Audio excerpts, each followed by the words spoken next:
Hallo, liebe Leute. Alles klar bei euch? Olá, meus amigos queridos. Tudo bom com vocês? Estive viajando aí por uns dias, estamos de volta, né? Peguei até uma corzinha e atendendo alguns pedidos de vocês, eu vou então antecipar o vídeo dessa semana. Possivelmente eu publique mais outro no domingo próximo, ok? Pra gente poder ter um pouquinho mais de conteúdo nesse começo de ano. Eu estava lendo alguns comentários e eu gosto muito disso, né? Eu não pretendo ser aqui uma unanimidade, até porque isso não existe. E me deparei com algumas coisas que me deixaram um pouco consternado, né? Por exemplo, vários comentários seguem essa linha de: olha, eu sou mórmon afastado, inativo, mas eu não participo dessas tuas ideias, eu não tenho nada do que reclamar. Então, eu forçosamente me questiono: o que leva uma pessoa a se apartar, a se distanciar de algo que lhe faz tão bem? Se te faz bem, por que você fica longe? Eu fico longe daquilo que me faz mal. Não é verdade? É uma tendência nossa, é um instinto de sobrevivência. Se te faz mal, te causa dor, você se afasta. Salvo ali se você tiver algum problema psiquiátrico, psicológico, uma codependência muito grande de alguém ou de alguma coisa. Não é? Muitas pessoas sofrem, entretanto continuam procurando as mesmas referências, as mesmas pessoas, as mesmas doutrinas, porque não conhecem outro meio. Ou por uma, não sei, um tipo de masoquismo, né? Enfim, apego excessivo, aí são, né, outros departamentos. Mas, por regra, a gente fica longe de tudo que faz mal. Né? E isso desde a tenra idade. Por exemplo, a criancinha, quando descobre que se ela encostar no fogão, quando há alguma coisa esquentando, ela vai se queimar, então ela fica longe, né, da chama do fogo, né? Instinto de sobrevivência, né? Porque dá, o que causa dor, a gente tende a ficar longe. Agora, por que ficar longe daquilo que me faz bem? Será que talvez você se sinta inadequado? Será que por algum outro motivo você se ache, não sei, de repente tu acha que não tenha condições de ver aqueles padrões? Quem sabe você não carrega ali uma boa dose de culpa e por isso não está lá dentro? É a única explicação razoável. A não ser que você agora atualmente vive numa região de selva ou no campo, né? Mas, né, meu amigo, é muito simples. É muito simples, basta você enviar uma cartinha para a igreja, reunir um grupo de pessoas e falar que lá vocês querem estabelecer um grupo. Né? Improvisa lá um local. Eu fui criado assim, em um local onde não tinha capela, e conseguiram montar lá um ramo, que começou inclusive a improvisar dentro de uma escola pública, lá no Rio Grande do Sul, em Viamão. Então é muito estranha essa justificativa. Há 15 dias atrás a gente falou sobre a Igreja Mormon enquanto uma organização com fins lucrativos, e é claro que choveu comentários sobre isso, eu até segui outras postagens para ver o que as pessoas falavam. É impressionante que as pessoas não conseguem aceitar um fato. A convicção pessoal fala mais alto do que os fatos. Né? Eu tenho uma crença, logo não interessa. É quase que uma coisa ideológica, né? Eles ensinam as pessoas a não raciocinarem. E eu estava pensando sobre isso, né? Um comentário, inclusive, disse assim: a igreja é apenas relativamente rica, não se esqueça que ela tem que manter todo mundo e não sei o quê. Outros dizem assim: sim, esse dinheiro tem que ser investido. Meu amigo, não. Se você disse é porque você não tem conhecimento algum de direito fiscal. Doação não pode ser aplicada em fundo de investimento. É uma doação. Você não pagou por aquilo. Então, se você entende alguma coisa de imposto, se você recolher esse imposto, a gente recolhe imposto de diversas maneiras, mas as pessoas não sabem, né? Principalmente os impostos indiretos, né? A gente sabe que se eu quiser doar o meu apartamento para alguém, é cobrado imposto. Imposto de transmissão de bens intervivos, ITCMD. E a alíquota varia de cada região. Quando a Igreja Mormon recebe uma doação dessa, não há cobrança de imposto, porque entende-se que ela é uma entidade com sem fins lucrativos, né? E que presta alguma assistência social e que auxilia as pessoas, né? Que a gente sabe que isso é balela, né? Eu estava me lembrando de uma ocasião, nós morávamos num apartamento Tão logo chegamos em São Paulo, da avó dos meus irmãos mais novos. Minha mãe então se divorcia e a avó entra na justiça para reaver o apartamento. Todos menores de idade, minha mãe sozinha, o ex-marido da minha mãe, né? Missionário retornado, protetor do Melquisedeque lá, aquela conversa fiada toda que a gente já conhece, né? Nos deixou completamente desorientados, não é, traumatizados, inclusive, não vou entrar nesse mérito aqui, mas o que eu quero dizer é o seguinte: pedimos socorro à Igreja Mórmon, porque não tínhamos condições de pagar um advogado, e naquele momento a Defensoria Pública não era tão eficaz quanto é hoje. Ainda assim, obviamente, eles não dão conta de tantos casos, e de se dedicar integralmente, né? Uma coisa para você: advogado não trabalha de graça. Eles contrataram. Chamaram um advogado, que não vou citar o nome, eu conheço muito bem, depois ele também abandonou o humanismo, largou a esposa, a traição, etc. e tal. Porque é isso aí, gente. Tudo que acontece no mundo real acontece lá dentro. Só que eles dizem que não. Né? Porque tudo é feito ali para negação. Você vive de negação dos fatos. É tudo muito opaco. Então ninguém consegue reconhecer que eles não estão imunes a nada. É uma conversa fiada, é uma mentira aquilo ali. Né? Então, o que aconteceu? No momento da audiência, ele chamou a outra parte, né, o advogado que nos representava, chamou a outra parte e falou assim: vou fazer um acordo aqui, 3 meses para largar pela saída do apartamento. E nós saímos. A Igreja Mórmon não teria condições de pegar o melhor escritório de advocacia para impedir, afinal de contas ela tinha 2 netos ali, sangue do sangue dela. Jamais! Se houvesse um advogado ali representando efetivamente, nós teríamos saído daquele lugar. Ou se tivéssemos saído, teríamos saído com uma pensão, alguma coisa, né, capaz de nos suprir por durante um tempo, enfim, né, algum benefício nós teríamos conquistado ali, mas não foi feito isso. Advogado não trabalha de graça, a Igreja Mórmon não se deu o trabalho, tá, de providenciar uma defesa adequada para uma mulher com filhos que foi abandonada pelo marido. Isso é só uma das histórias, né? Com base nisso, né, nessa negação das pessoas, nessa defesa intrépida e obstinada que eles fazem da organização Mórmon, dessas práticas nebulosas, obscuras, não é? Eu comecei a pensar num conceito que é muito típico do mundo animal, chamado comportamento de manada. Essa ideia aplicada ao mundo animal, dos animais, diz que os animais eles se juntam em grupos para se defender de ameaças, não é? Ou de predadores. Mas hoje em dia esse conceito é muito utilizado, esse termo é muito utilizado, é aplicado aos seres humanos, né? Quando a gente fala de política e outras questões. Olha aqui o conceito disso. Aplicado aos seres humanos, o comportamento de manada refere-se à tendência das pessoas a seguirem um grande influenciador, ou mesmo um determinado grupo, sem que a decisão passe necessariamente por uma reflexão individual. A Igreja Mórmon alega, através de seus membros, através de seu secto, que a experiência individual e espiritual é estimulada, que a liberdade de escolha é estimulada, que o senso crítico, que a autocrítica é estimulada, que a investigação, né, e a pesquisa são estimuladas. Parece que não. Quando alguém te diz a igreja é apenas relativamente rica, como esse comentário, e essa pessoa que comenta lá no meu canal, veja bem, eu não me pretendo ser unanimidade, é claro que eu estou aqui, estou me colocando, né, corro risco de crítica, é óbvio, fique à vontade, é a sua crença. Eu não estou vindo aqui questionando a tua crença, entenda, a tua crença é tua. Gente, em pleno século XXI, com tanta informação que temos hoje, né, hoje em dia existe campanha anti-vacina, as pessoas estão morrendo, a epidemia do sarampo voltou. Eu tomei minha vacina contra o sarampo. Conheci pessoas que não tomaram e pegaram. Eu não peguei. Eu tomo há 4 anos vacina anualmente contra a gripe, porque eu odeio pegar gripe. Faz 4 anos que eu não sei o que é uma gripe. Minha mãe sempre fez questão de nos levar para cumprir toda a cartela de vacinas desde criança, desde a tenra infância. Jamais adoecemos gravemente. As pessoas agora estão acreditando na teoria da terraplanagem, terra plana. Então, assim, as pessoas acreditam no que elas quiserem, não adianta. O objetivo do canal não é absolutamente questionar a tua fé, porque isso é pessoal. O objetivo do canal é expor a minha visão, o meu ponto de vista e emprestar a minha voz àqueles que concordam comigo. Tua fé é tua fé.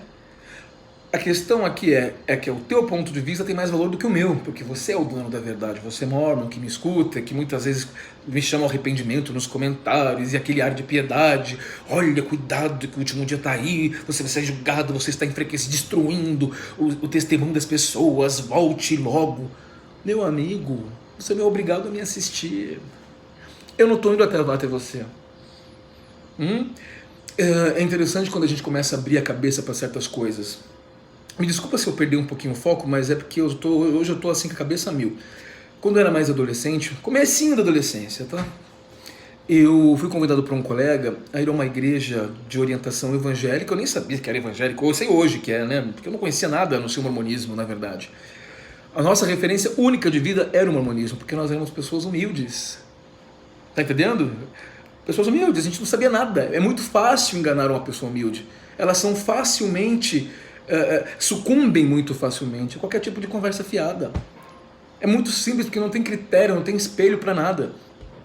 E ele me convidou, Tom, eu canto nessa organização, eu sou cantor lá, toco e tal, vai lá assistir. Eu hesitei um pouco, alguns amigos aceitaram, era muito perto do prédio onde a gente morava, né?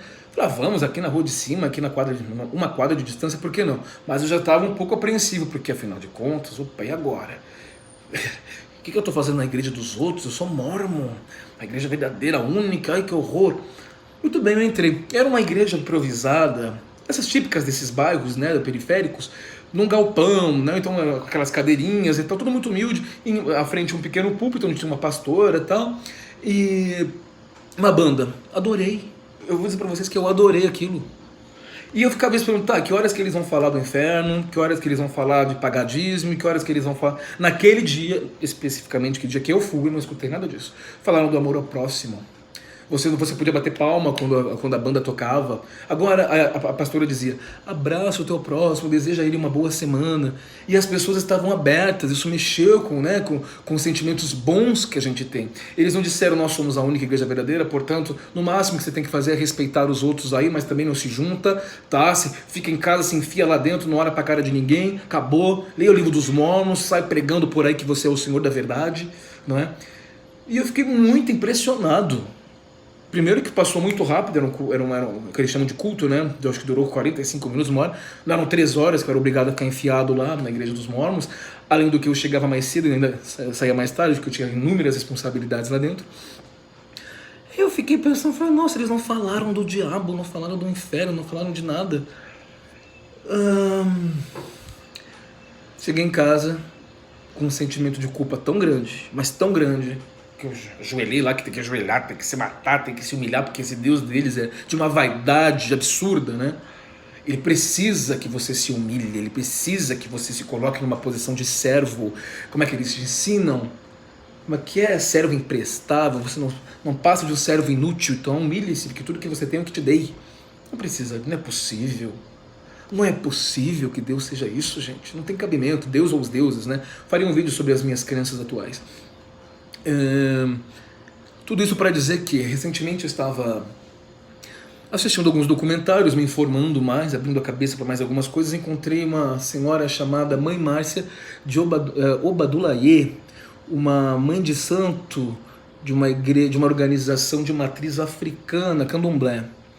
E ela disse uma coisa muito interessante, duas que eu memorizei, tive tempo de memorizar, que eu achei fascinante. Ela disse assim: as pessoas falam mal da nossa crença, das nossas práticas, né, chutam as nossas oferendas aos nossos deuses, aos nossos, né, aos deuses mesmos deles, mas para mim todos os templos de adoração são respeitáveis. Eu devo respeito a todos eles. Aqui dentro todo mundo é muito bem-vindo no meu templo. E detalhe, eu não saio na rua entregando panfleto, eu não treino aqui os meus seguidores a abordar pessoas para atrair para cá. Não, as pessoas vêm até aqui porque elas querem, eu não chamo. Ao contrário do mormonismo, que desenvolve um trabalho extensivo de pregação casa a casa, né, em vários países do mundo, com mais sucesso, com mais abrangência e penetração aqui nas Américas, graças à influência dessa nação, né, em relação a esses povos subdesenvolvidos, fazer o quê? Não é? E eu achei muito interessante, ela falava isso com todo respeito, ela fala como ela se iniciou, ela fala que a pessoa que a iniciou acabou abandonando a fé, a religião, mas ela falou isso com toda neutralidade e respeito àquela pessoa. Não foi, tá vendo? Aquela ali tá fraca lá, todo mundo já sabia, eu bem que avisei pra ela lá, que é fulano lá, quebrou ali da castidade, olha lá ciclano. Nada disso. Vá em algum dia, visite a organização Mormon e anota, mentalmente, no papel, na caneta, quantas vezes eles dizem coisas ameaçadoras. Você vai ficar chocado desse Deus tão benigno, tão maravilhoso que eles pregam. É o tempo inteiro você... Bom, mormonismo para mim, existem palavras assim. Mormonismo para mim é fraude, é mentira, é repressão, é orgulho, é prepotência. Assisti um vídeo de um rapaz aí, defensor da organização Mormon, que ele diz assim: o livro de Mormon não se pretende como um livro histórico, ele é um livro de fé. Ah, é? Se ele relata, supostamente, a história de um grupo de pessoas, de determinadas tribos, que migraram lá do Oriente, segundo eles, né, para os Estados Unidos, para a região da Mesoamérica, nem lá foi na região da Mesoamérica, segundo eles. Peraí, como que não tem função histórica? Recentemente foi encontrado uma cidade de 40 mil anos atrás, na Grécia Antiga. Haviam inúmeros registros. A Bíblia, não existe só a Bíblia como registro daquela época. As cidades existem até hoje, existem vários pergaminhos, vários documentos de outras pessoas. Agora não, no livro dos Mormons existe apenas um livrinho, um livro. Não encontraram outras fontes, porque as pessoas, né, não tem pintura rupestre, até porque não poderia ser, porque rupestre é de um outro período muito mais antigo, e ainda assim a gente tem registro, não é? Vai lá na Serra da Capivara, vai dar uma olhadinha ali no Piauí, que é uma coisa fantástica, milhares de anos atrás, não é? Muito bem, voltando, com relação ao comportamento de manada, o que mais ele tem a nos dizer? Então a gente já sabe que as pessoas tendem a seguir a influência de um líder carismático de um grupo, né? Se muitas pessoas compartilham uma ideia, outras tendem a segui-la. É semelhante à escolha de um restaurante, coisa que eu não gosto de fazer, mas acabo fazendo. Olha que interessante. Quando você não tem informação, né? Você vai chegar no meio da rua e pergunta: que restaurante é aqui? Pede uma informação, a pessoa vai te dar a visão dela, né? Você recomenda algum e tal, e muitas vezes não é tão legal. E aí ele traz um exemplo interessante. A gente escolhe aquele restaurante que tem mais pessoas. Se você passa por um restaurante e não tem ninguém, você vai para aquele onde tem mais pessoas. Esse é um comportamento de manada. Você se deixa levar pela correnteza, pela maioria, né? Claro que é irracional, porque não necessariamente, quem sabe aquele restaurante que você ignorou foi aberto recentemente, enfim, né? Não é assim tão simples essa escolha. Nesse comentário que o rapaz fez no meu vídeo, ele entra numa discussão extensa com outra pessoa lá, e eu não estou aqui para debater, né? Até porque para debater é necessário um mínimo de conhecimento de alguma coisa. Porque eles dizem que eu não tenho conhecimento, que eu não tenho, não tenho sabedoria, vou rezar o Pai Celestial para te abençoar. Eles dizem, bom, será que sou eu que não tenho conhecimento? Será que sou eu? Enfim, claro, eu não tenho a pretensão de saber tudo, eu sou um investigador das coisas, eu gosto de estudar, eu me empenho, eu busco, né? Agora, né? Passar a minha vida inteira escutando abobrinha e conversinha fiada, não dá, né, meu amigo? Tem que provar, tem que provar. Bom, a Igreja Mormon tem um fundo de 100 bilhões de dólares, a gente não está falando aqui das demais propriedades, só em templos e capelas e centros missionários. Há 10 anos atrás, saiu uma matéria, eu falei disso no vídeo anterior, só estou passando um pouco, que eles tinham pelo menos 35 bilhões de dólares, ou 70 bilhões de dólares, não me lembro, mas enfim, é uma quantia imensa em propriedade. Não estamos falando das empresas ainda, tá? Não estamos falando disso, tá? Com relação a isso, no ano de 2012, a Apple, como vocês conhecem, que hoje já ultrapassa o patrimônio de $1 trilhão, foi a primeira empresa, né, a alcançar um patrimônio como esse, e não me espantaria se nos próximos anos a organização Mormon alcançar também, né? Em 2012, quando eles chegaram ao patrimônio de 100 bilhões em caixa, economistas, financistas foram avaliar o que era possível comprar com aquilo, tá? Isso, claro, aqui a gente tem que levar em consideração o momento da época, né, os valores, o câmbio, a época, né, há 8 anos atrás, em 2012. Então, dentre outras excentricidades, que não vale a pena a gente citar muito aqui, então eles falam assim, por exemplo, com 100 bilhões de dólares, a Apple poderia estabelecer uma base na Lua e mantê-la funcionando por 8 anos e meio. O custo seria de 35 bilhões de dólares iniciais e depois de 7,3 bilhão por ano. Então poderia ter uma base na Lua. Ela poderia comprar para todos os 63 mil funcionários à época uma mansão de 1 milhão de dólares e com troco colocar 2 Bentleys, aqueles carros clássicos, na garagem de cada um. Aí ele fala mais, esse é interessante, né, que o pessoal adora, eu não vou num lugar desse nem morto. Ir ao McDonald's, comprar 2 Big Macs, um sorvete e um cookie de chocolate para todas as pessoas do mundo. Bom, isso são excentricidades, contratar a banda Rolling Stones, que na época os Rolling Stones cobravam 8 milhões de dólares por noite de apresentação, para que toquem todas as noites pelos próximos 34 anos. Agora, uma coisa altruísta, de fato, que a Apple poderia fazer com 100 bilhões de dólares e que o mormonismo deveria fazer também, doar tudo às Nações Unidas e acabar com a fome do mundo por mais de 3 anos. Acabar com a fome do mundo. É claro que a fome é uma questão política, né? É óbvio que as pessoas passam por situações tão complicadas no Brasil, África e alguns lugares da Ásia, e até mesmo em alguns países desenvolvidos, por uma questão política. O dinheiro não chega lá porque não querem. Nos últimos 20 anos, os Estados Unidos da América gastaram 6 trilhões de dólares com guerra. Guerra. 20 anos. E esse rapaz que eu citei, que faz vídeos lendo o livro dos Mormons e pregando e tudo mais, tece inúmeras referências elogiosas a essa nação, Estados Unidos da América. A nação que usa do seu poderio bélico e financeiro para oprimir. Estamos aí na iminência de mais um conflito. Qual será a dimensão? Eles começaram. Ah, mas existem uns terroristas. Será? Será mesmo que é gratuito? Eles são atacados gratuitamente? Então, o mundo odeia os Estados Unidos da América por quê? Pesquisa um pouco. É interessante que a história, ela é escrita de acordo com a perspectiva de quem conta. Então, quando você assiste um filme hollywoodiano, que esse rapaz também cita, provavelmente ele nunca foi num cinema japonês, europeu, cinema dinamarquês, que é uma coisa genial, francesa, que é uma coisa delicadíssima, não é naquela coisa, né? Enfim, deixa pra lá. Aí ele cita, né, os filmes hollywoodianos. Claro, quando você assiste um filme hollywoodiano, o que a gente vê lá? Os russos são os inimigos, os russos são os maus. Não?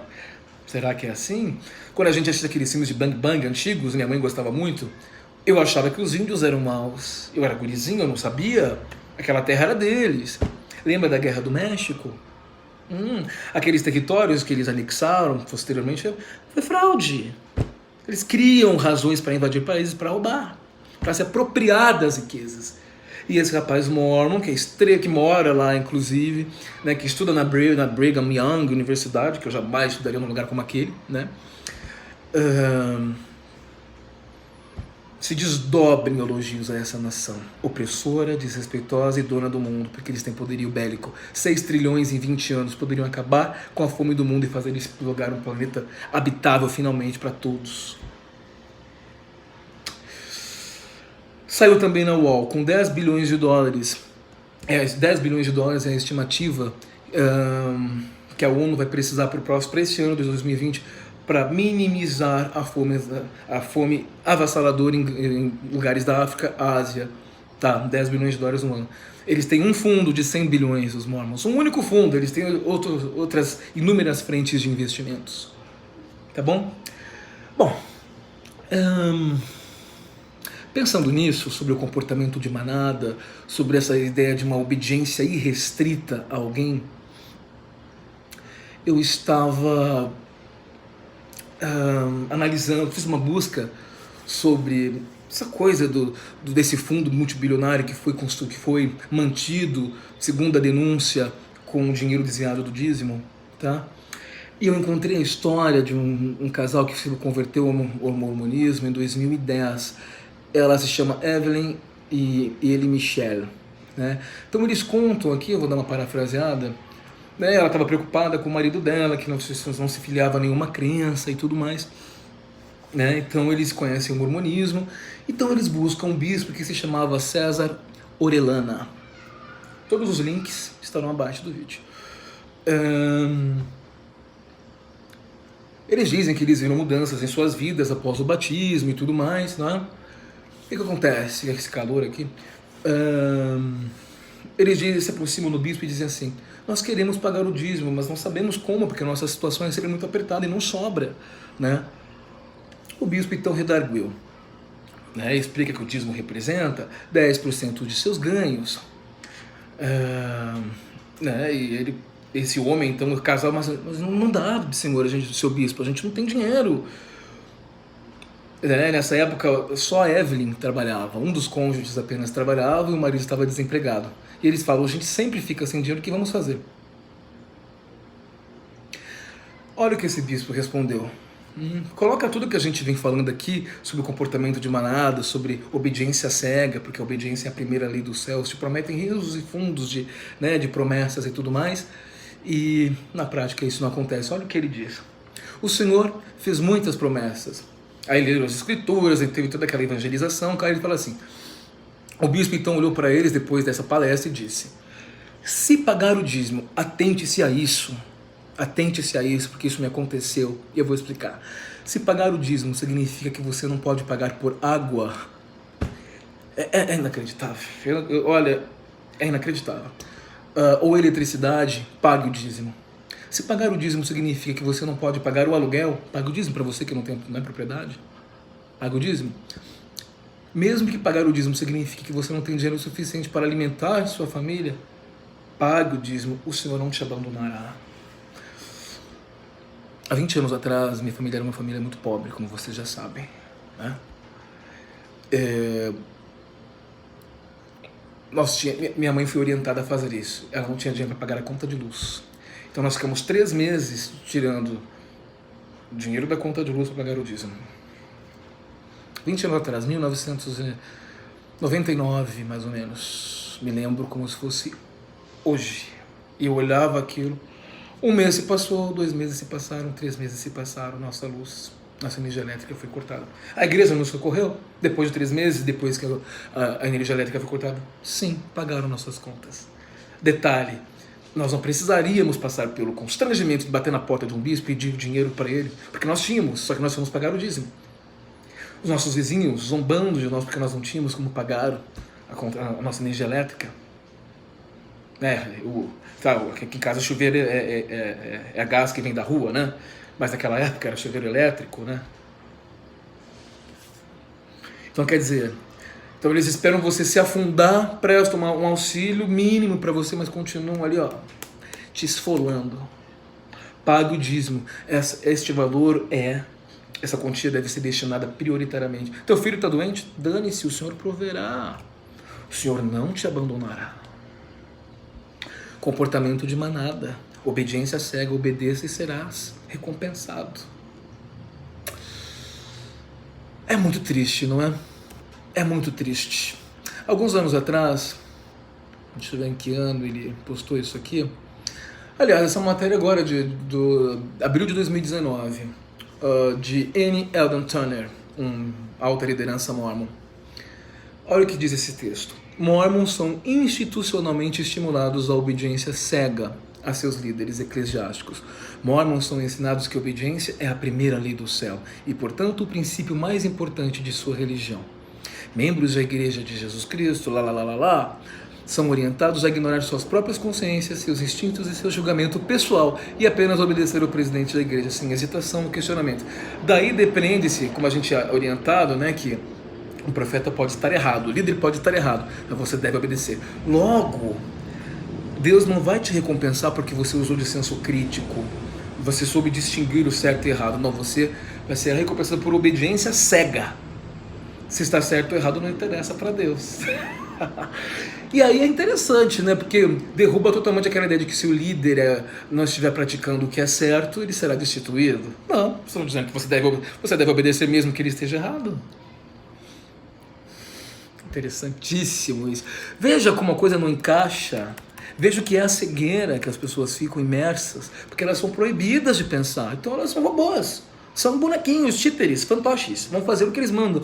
E nós não temos sabedoria, porque os olhos... Eu estou cego espiritualmente. Pois é, mas Deus me deu um cérebro, né? Se a natureza, eu entendo que a natureza, apesar das suas de a gente olhar para certas coisas e as deficiências, né, as limitações. A natureza é perfeita, ela tem um ciclo perfeito. Se temos um cérebro, acho que é para pensar, não? Me corrija se eu estiver errado. As grandes realizações humanas foram feitas mediante raciocínio e experimento. Não porque você obedeceu cegamente a alguém. Ai, que interessante, não é? Além de explicar que os membros da igreja não devem nunca questionar os ensinamentos de seus profetas e apenas ignorar suas opiniões pessoais e segui-los, Turner, esse líder, ainda elabora como crianças estão sendo negligenciados. Não, isso é um absurdo. Como crianças estão sendo negligenciadas e abusadas porque suas mães estão buscando carreiras fora de casa. Pois é, né? A gente tem que sobreviver. O que é? Deixar no lombo do marido? Criar filhos, e vocês ainda mais estimulam as pessoas a terem muitos filhos, porque é muito mais fácil segurar lá dentro. Uma pessoa que conheceu depois de adulta, a tendência é ela largar. Quando a pessoa é criada nesses meios, ela só conhece aquilo, então é mais fácil de segurar. Ela foi criada dentro do convênio. Que ele aí traz alguns trechos, né, alguns excertos de diferentes publicações. Quando o profeta fala, encerrou-se o debate. Comportamento de manada, siga o mestre. Segue o profeta. Segue o profeta. Esqueci o resto da música. Segue o profeta. Segue o profeta. Não vais errar. Não é isso que eles ensinam?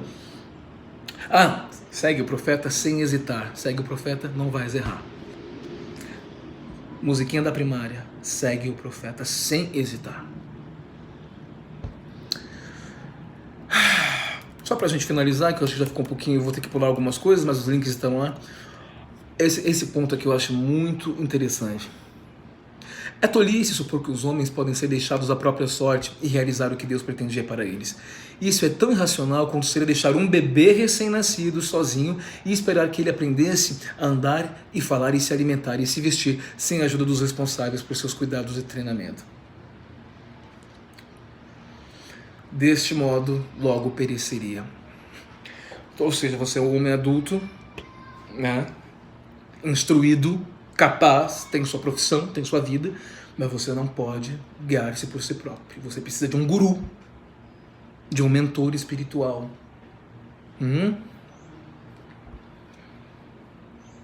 Ele te compara a uma criança recém-nascida, incapaz, incompetente, que nada a ver, que não é... Não sei se te ensinaram, nós seres humanos temos a capacidade de aprender com experiências, com ensinamentos, com ensino secular, não é? E essa codependência que eles estimulam só te tornam escravos deles. Então eu te pergunto, você vai viver as tuas regras ou as regras deles? Pensa nisso. Não ande com a manada. Ouse transgredir. Pensar é transgredir. E onde não há conhecimento, a superstição e a ignorância tomam conta. Boa semana para vocês. Espero que no domingo eu suba mais um videozinho pra gente compensar esses dias. Tchau e até breve.